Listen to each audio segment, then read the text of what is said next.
বুথের ভেতরে তৃণমূল কর্মী ভোটারদের নিয়ে গিয়ে ভোট দেয়াচ্ছেন বলে যে অভিযোগ উঠেছে, জি 24 ঘন্টায় এই খবর সম্প্রচারের পরেই প্রিসাইডিং অফিসারকে সরিয়ে দিল নির্বাচন কমিশন। জি 24 ঘন্টার খবর দেখানোর পর সরিয়ে দেয়া হলো নির্বাচন কমিশনের তরফ থেকে প্রিসাইডিং অফিসারকে। নিজে হাতে দেখিয়ে দিচ্ছেন কোন সুইচ টিপতে হবে, এমনই অভিযোগ বীরভূমের ইলামবাজারের 25 নম্বর বুথে। জানবো আরো বিস্তারিতভাবে, সঙ্গে রয়েছে আমাদের প্রতিনিধি সুতপা সেন। সুতপা, কি জানা যাচ্ছে?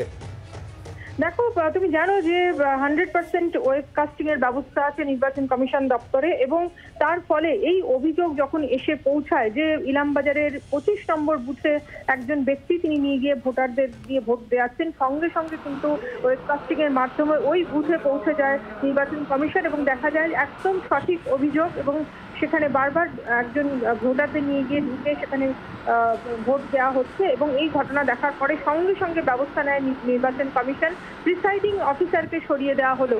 এবং যেহেতু প্রিসাইডিং অফিসারের উপস্থিতিতে এই গোটা ঘটনাটা ঘটছিল, তার ফলে তাকে কিন্তু সরিয়ে দিল নির্বাচন কমিশন এবং রিজার্ভে থাকা একজন কর্মীকে সেখানে প্রিসাইডিং অফিসার হিসেবে নিযুক্ত করা হলো।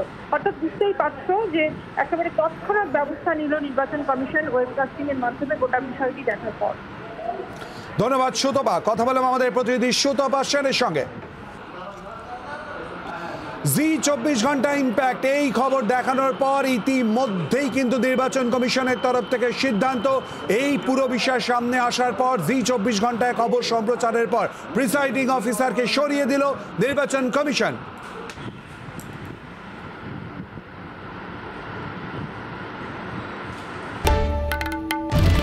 বাংলার আওয়াজ, বাঙালির আবেগ, জি 24 ঘন্টা।